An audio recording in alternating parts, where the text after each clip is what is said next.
Kong story, where every time we bring before you amazing stories of inspirational people from this magnificent land, Hong Kong. Today we have the honor of having with us one of Hong Kong's most distinguished industrialists. Let's meet Dr. Herman Hu, Chairman of Royden Development.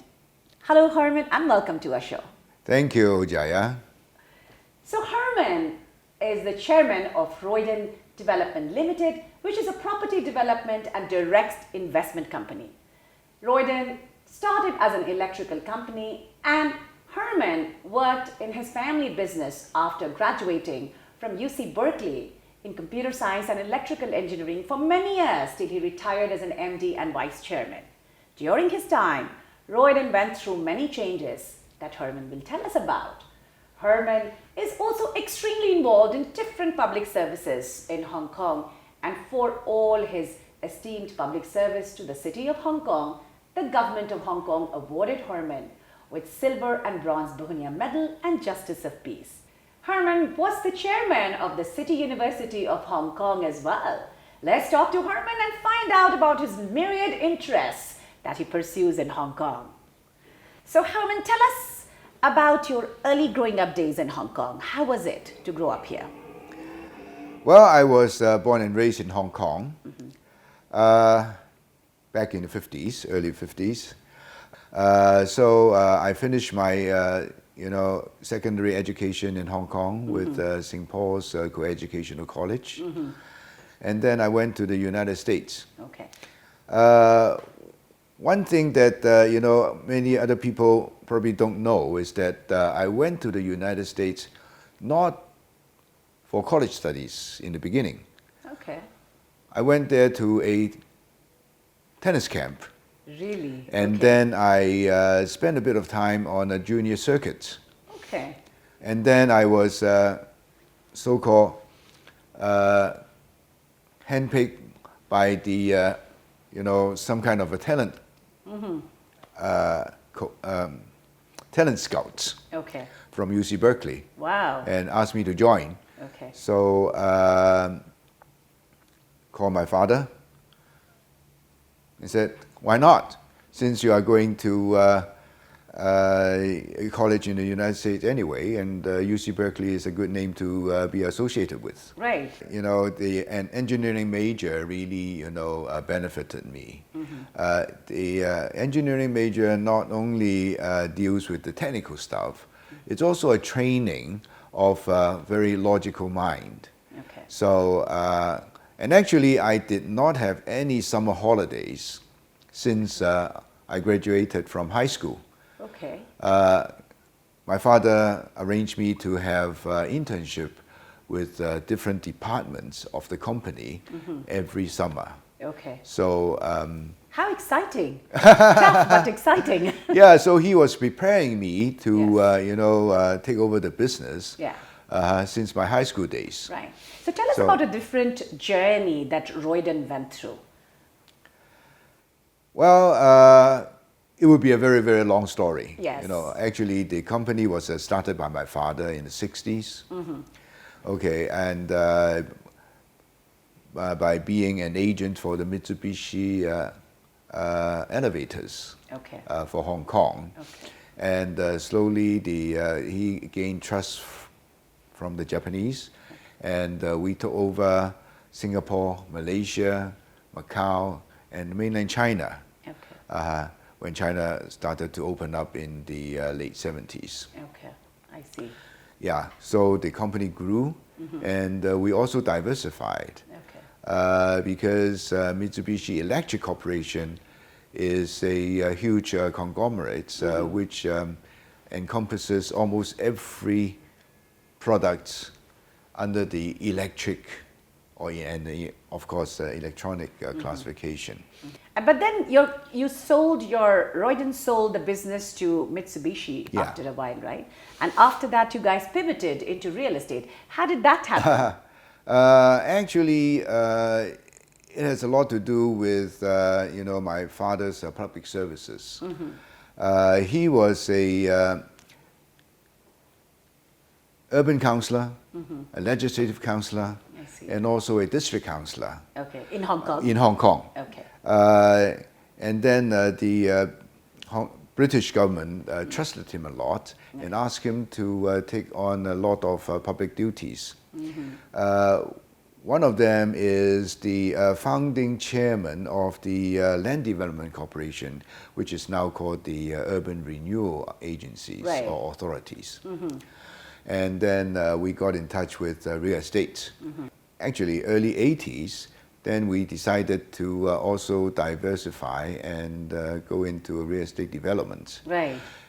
Mainly because my younger brother studied architecture. I see. Also from UC Berkeley. Okay. And he also got an MBA degree from USC. And he came back to Hong Kong, and naturally, this is one area that we can move into. Right. And then we wanted to grow the business into also a conglomerate. Okay. And at that time, we also diversified and invest into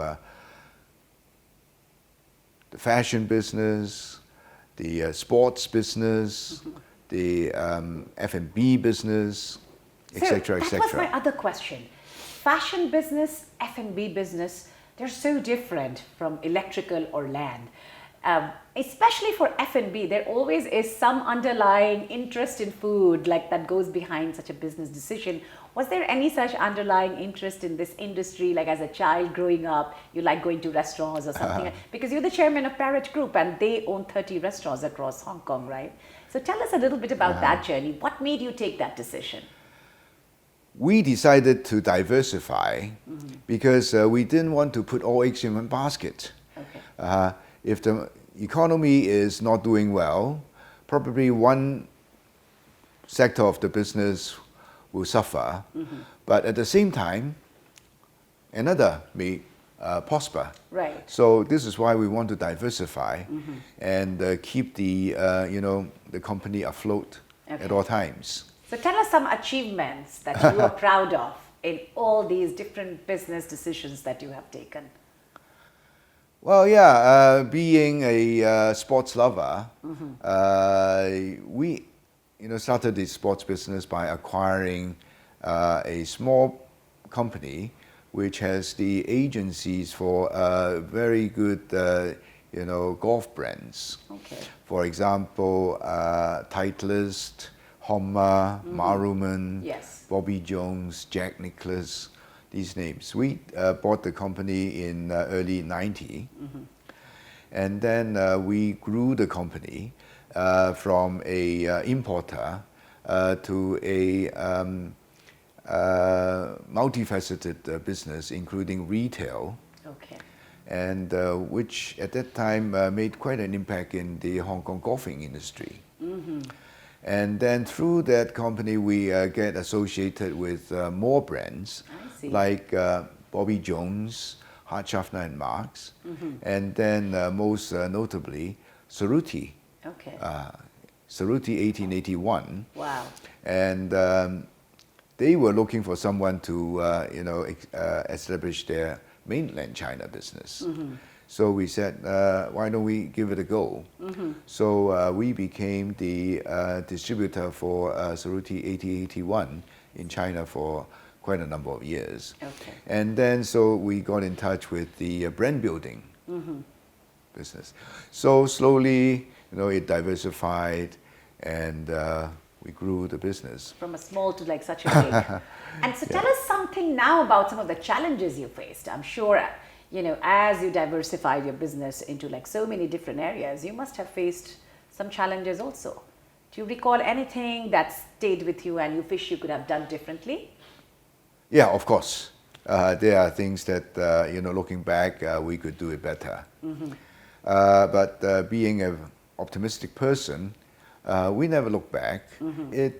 So it tells us that, somehow, God is planning everything for you. Right, right. We just need to work hard. Right. And do what we ought to do. Yes. And then, fate is something that you can't control. Correct. Okay, coming to your community service now, Herman, you are involved in myriad different projects. In fact, it was hard for me to list them down. And you also got awarded Justice of Peace and Silver and Bronze Begonia Medal. Can you tell us a little bit about some of the prominent involvements you're really proud of? First of all, I got involved with community service and later on public services because of my father. So I'm following his footsteps, and his motto is that you have to give back to the community. Right. And probably we were one of the earliest companies in Hong Kong who started practicing CSR. Okay. By giving back to the community, by serving in various NGOs and voluntary agencies. Since the 80s, I became Honorary Secretary of the Hong Kong Tennis Association. Okay. And then later on, diversified and joined the Asian Tennis Federation to promote tennis all over Asia. Okay. Asia, of course, covers, from Japan to the Middle East, Right. Mongolia, down to Indonesia. Correct. So it's quite a big territory. And in those days, in the 80s, 90s, a lot of countries did not have tennis. Okay. I could still remember that I brought a lot of, tennis balls and tennis rackets to Vietnam, Cambodia, North Korea. Right. Uh-huh. Wow. How fun. And tennis coaches to promote tennis in those places. Also Mongolia. Do you still play tennis yourself? Yes, I do. Wow. Now I am president of the Hong Kong Veteran Tennis Association. Okay. Okay. Try to serve the veteran tennis community. And one thing that I could feel proud of is that I brought the international senior tennis into Hong Kong. Okay. So our veteran tennis enthusiasts don't have to travel overseas to get the international ranking points. Wow. Okay. So now in Hong Kong we have quite a few internationally ranked, highly ranked tennis players. Tennis players. Yeah. You were also, you served as the chairman of City University of Hong Kong. How did that affiliation happen? And, what excited you about that journey? I didn't know why I was selected to be a counselor, a council member of CityU. I didn't know anybody in the CityU then. Okay. I hesitated, but they keep calling me back. So later on, finally I said yes. Okay. And I never regretted it. Okay. Very soon, I found that it is a very, very good school, serving the Hong Kong community. Right. And then when I joined the CityU in the beginning, it was ranked, internationally ranked about 200. Right. Recently, it was about 48, 47. Gone up a lot. Yeah, gone up a lot. Yeah. Yeah, and it all happened because we have found a good president, Professor 𝐸𝑚, and he did so many amazing things for CityU. Yes. I thought that I have served my time with the CityU, Right. but in 2012, 𝐶𝑦 Leung, who became the chief executive of Hong Kong, suddenly called me and said, Herman, would you be interested to take over chairmanship of CityU Council? I said, why not? I like the university. So I accepted, and then I served 2 terms, and then I retired in 2018. I think CityU is most impressive is that it's not the best university in Hong Kong. It doesn't take the best students in Hong Kong, but they produce the best students when they graduate. Wow. If I remember correctly, 80% of our students have their address in the public housing. housing estates. So they are very, very ordinary people. But after they graduate, a lot of them get their dream jobs with large corporations. This is why I enjoyed and I really appreciated my association with the City U. That's why when CY asked me to come back to become council chair, I accepted the challenge without any hesitation. What's next for Herman in the next 5 years? Actually, I'm practically retired. Now I am very, very fortunate that I can really do things of my own choice. This is why I bought a company called Arte Madrid. This is something that I wanted to do for a long time. Why so? Because with Mitsubishi, with Cerruti, Bobby Jones, all these names, I feel that I have the experience of brand building. I see. And then, in the past, we were doing it for somebody else. We don't own anything. We were the agents. And I want to do something for myself. This is why we bought the company. Now we own the worldwide rights for Arte Madrid. And this is a fashion brand, a Spanish fashion brand, right? Spanish fashion jewelry brand. Jewelry brand. Yeah. And then, as I said, it started in Europe. It started in Spain, in Europe, and then branched out to Asia. But that's it. It's not in the Americas. It's not in the Middle East.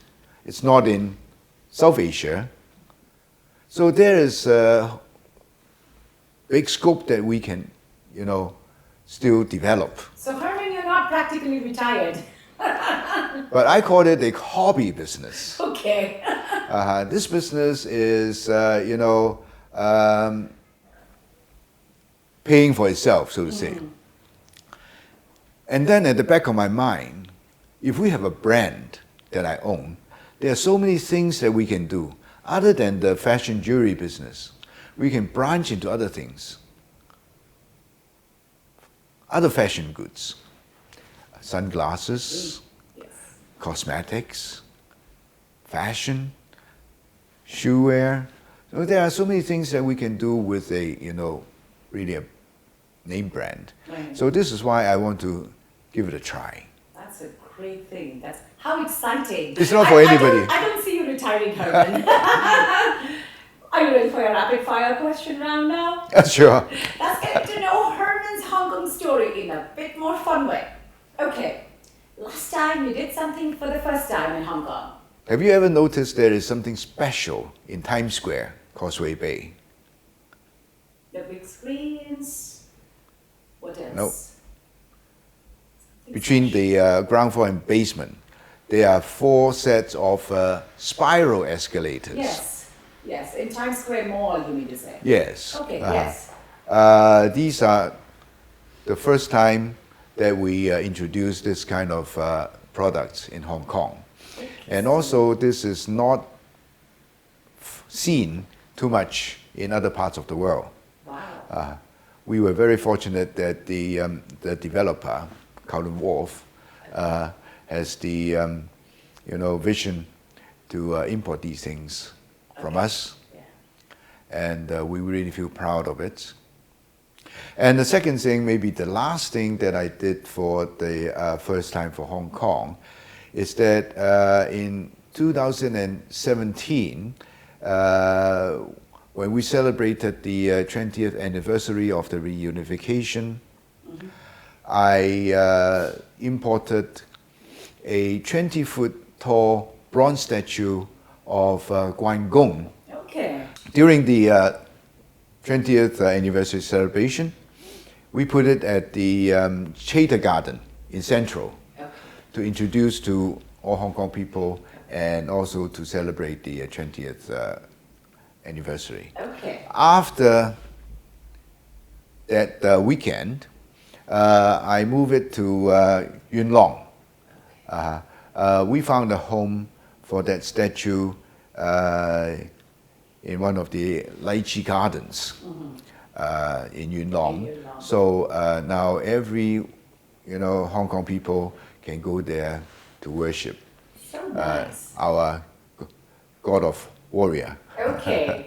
So amongst all your different businesses, which one is most close to your heart? I would say it's the sports business, although we sold it. But really, we enjoy the business every moment when we had the business. Your favorite casual and formal dining place in Hong Kong? Oh, I would say the Hong Kong Country Club. It has, superb Chinese and Western kitchen.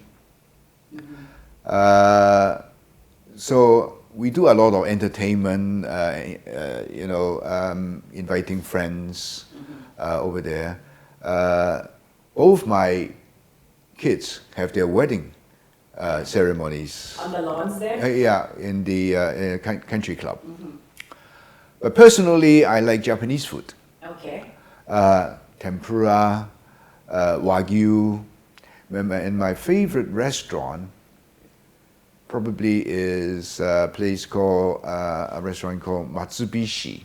Okay. Have you been there? No. In the Renaissance Hotel in Wan Chai.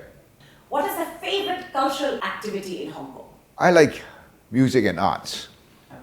Okay. My father, in his urban council days, back in the 70s, had founded several performing arts groups, including the Chinese Orchestra, the Hong Kong Dance Company, the Drama Company, etc. So we enjoy going to concerts. Okay. And he was also the chairman of the Hong Kong Philharmonic Orchestra back in the 90s. Wow. So we enjoy going to concerts, Hong Kong Phil concerts, Chinese orchestra concerts. What are you most proud of as a Hong Konger? I think one thing many people know is about the longevityness of Hong Kong people, especially Hong Kong women. Tops the world with 88 average life expectancies. I didn't know that. You didn't? No. Well, so Jaya, you being a Hong Kong lady, I'm sure you have long life expectancy too. That would be amazing. Yes, and also Hong Kong is a very safe place. We have probably the best police force in the world. That's so true. Yeah, we have a good legal system that we are very proud of. And Hong Kong being the biggest financial center in Asia, probably the third in the world, is something that we can really be proud of. Such a small place. Right. Not even a dot on the map. Yes. But we make big inferences. Now, talking about education, Hong Kong is the only city in the world which has 4 universities ranked in the top 50. Wow. That's amazing. Yeah, there are great universities all over the world, but for Considering one that's small, city to have 4 of them Wow. ranked top 50, Hong Kong is the only one. Look up in the internet.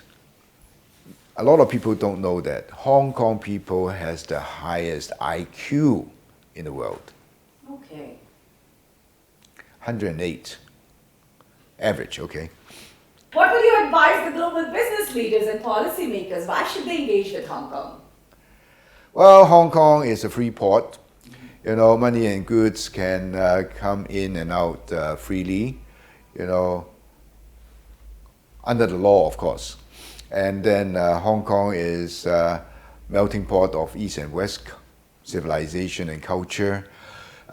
We have the best food in the world.